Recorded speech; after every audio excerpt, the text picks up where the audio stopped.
Hello guys, welcome again to the Uburyo YouTube channel.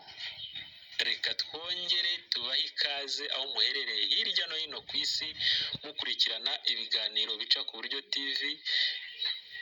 Twongera gusuhuza cyane wowe wakoze subscribe ku Buryo TV ndetse nawe utarakora subscribe. Bino mwanya wo kongera kugusaba ko wakora subscribe ku Buryo TV kugira ngo urusheho kubana natwe, urusheho kudushyigikira, kudutera ingabo mu bitugu, ndetse ni n'inkunga ikomeye cyane urabuduhaye kugira ngo natwe turusheho kujya dushaka amakuru yizewe avugwa mu ruganda rwa cryptocurrency ari kuvurwa ku bintu bigiye bitandukanye bijyanye na mining wakorera muri telefone yawe. Uyu munsi rero nkuko mubibona ntabwo twagiye kure cyane ya Kowa, nanone tugarutse muri mining ya Kowa cyangwa se Bitcoin Satoshi. Wewe wamenye Bitcoin Satoshi, wewe wamenye Kowa ukayimayininga, congratulations. Wamenye iyi Kowa ukaba warayitayeho, amahirwe kuri wowe. Ngira ngo uyu munsi nawe hari icyizere cyangwa se hari intumbero utangiye kubona iri mu byo wakoze. Umwanya wawe ntabwo wapfuye ubusa. Uyu munsi tugiye kureba ni gute wakonegita Kowa kuri MetaMask wallet yawe. Ahangaha turi ni muri application ya MetaMask, mwese murabizi abasanzwe bakoresha MetaMask. Ahangaha ni kuri dashboard ya MetaMask. Aha niho turi, twari dusanzwe dukorera test ya Kowa mu buryo bwo muri MetaMask, niho twakoreraga test ya Bitcoin Satoshi. Naha buri wese arahafite. Noneho twari dufite akalinki ko gukoresha test, ariko uyu munsi tugiye gushyiramo Rio Kowa. Ukigera ahangaha rero urakora hariya hejuru hari uturongo dutatu, urakora kwa turongo dutatu abariho winjirira. Ahangaha tugiye gukonegita Kowa yacu cyangwa Rio Kowa to MetaMask. Bigifunguka umaze gukora kwa turongo dutatu uragira kuri tableau imeze itya. Uragira kuri iyi tableau imeze itya, hanyuma urabona ko hari ibintu byinshi bitandukanye, ariko twebwe icyo dushaka ni ukumenya ni hehe tugiye kunyura kugira ngo dukonegite Kowa yacu kuri MetaMask wallet yacu. Ukigera aha rero nta bindi byinshi, urabona harimo utuntu tugiye dutandukanye twinshi, harimo wallet na za browser, ariko wowe uze hano handitse settings. Uraza hano hasi handitse settings, niho uri bunyure cyangwa se niho uri bukore kugira ngo ukonegite Kowa yawe muri MetaMask. Aha bigifunguka nanone uragera kuri tableau imeze itya, irimo security and privacy, advanced, contact, network ndetse n'ibindi gukomeza hasi. Ariko nanone twebwe icyo dushaka ahangaha ni ukumenya turanyura mu yihe muri utu twose, turakoresha iyihe kugira ngo dukonegite Kowa yacu kuri MetaMask. Dukonegite Rio Kowa muri MetaMask wallet. Mbibutse ko twari dufite test ya Kowa muri MetaMask, dushaka gushyiramo Rio Kowa noneho abari ijya muri MetaMask. Uraza hano handitse network abariho ukora. Urakora hano handitse network, hanyuma utegereze hafunguke. Urakora hano handitse network, utegereze hafunguka. Hakimara gufunguka urisanga kuri tableau imeze itya. Nyamuneka uku nguku turi kubikora nawe bari kubikora, uku turimo turabigenza nawe abari kubikora, kugira ngo utaza kwibeshya cyangwa se ugakora ibitandukanye n'ibi turimo kukwereka, uraza guhomba cyangwa se kubura Kowa zawe. Hano uraza handitse add network mu ibara ry'ubururu, urakora hano handitse add network, hanyuma hafunguke ugere aha hari popular ndetse n'ama network menshi atandukanye. Hirya ya popular handitse custom network. Noneho we nugera aha urebe aha handitse custom network, urakora hano handitse custom network. Custom network niho uri bukore utegereze hafunguke. Hagifunguka uragira kuri taburo iteye itya. Iyi taburo iriho udukorade cyangwa se utuzu dutanu usabwa kuzuza. Nyamuneka uko tugiye kuzuza muri utu dutaburo cyangwa muri utu dutebo, nawe aba ari kubyuzuza, aba ariko ubikora. Byaba byiza ufashe agapapuro n'ikaramu ukandikaho ibi bintu turi kubikora, kugira ngo winjire muri MetaMask wallet yawe byose bikurikirana ku murongo ugenda wuzuzamo gusa ukurikije natwe uko turimo turabikwereka, ukurikije uko turimo turabikora aka kanya. Urabona iyi table handitse ahambere ni network name, kabiri RPC URL, gatatu chain ID, kane symbol, gatanu ni block explorer URL.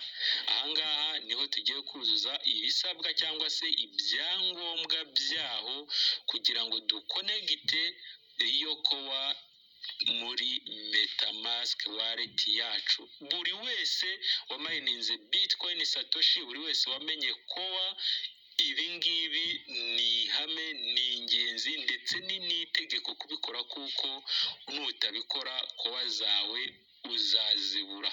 Nutabikora kowa zawe ntaho uzabona uzibariza. Hano muri network name ushyiremo kowa chain. Muri network name urandikamo kowa chain, gutya byanditse nawe aba ariko ubyandika. Hanyuma aha hasi RPC URL ushyiremo iyi linki uri kubonamo hano. Iyi linki reka tuyibasubiriramo kugira ngo muyumve neza. Ni hash double t cyangwa se ta ebyiri pa na sa mu nyuguti ntoya, utudomo tubiri, uturongo tubiri tuberamye, RPC akadomo kowadao akadomo org. Iyi niyo linki urashyira hano muri RPC URL. Hanyuma hano kuri chain ID urashyiramo 11 16. Chain ID ushyiremo 11 16. Hasi kuri symbol ushyiremo kowa. Hano hasi kuri symbol urashyiramo kowa. Hanyuma aha hasi nanone kuri block explorer URL ushyiremo iyi linki murimo murabona ahangaha. Tubibutse ko iyi linki iri muri ku rukuta rwa Twitter rwa kowadao. Iyi linki niyo batanze igufasha guhuza kowa yawe na MetaMask wallet. Handitse ni hash double t pa na sa mu nyuguti ntoya, utudomo tubiri, uturongo tubiri tuberamye, scan akadomo kowadao akadomo org. Hanyuma urahita ukora hariya handitse add, ukomeze ugere ahangaha. Aha bari kukubwira ngo you have switched to kowa chain. Hanyuma bakanakubwira ngo things to keep in mind. Ibi ngibi ubishyire mu mutwe wawe. Barimo barakubwira ngo nukora ikosa ugafata token runaka ukayohereza muri MetaMask utarebye ko iyo MetaMask ijyanye na token uri koherezamo, uzahomba. Nukora ikosa ryo gufata kowa zawe ukohereza muri MetaMask utarebye ko ari kowa chain irimo, izo kowa zizahomba. Ahangaha urakora kuri got it. Dukomeze.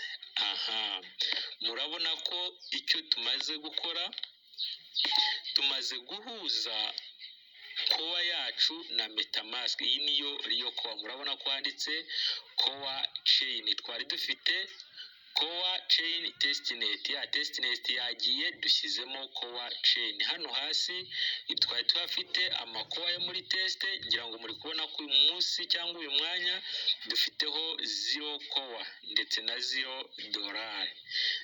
muri kowa hasi hano kuri token dufitemo 0 kowa na $0. Uyu mwanya ubu ukigera ahangaha nawe uraba umaze gukonegita Rio kowa muri MetaMask wallet yawe.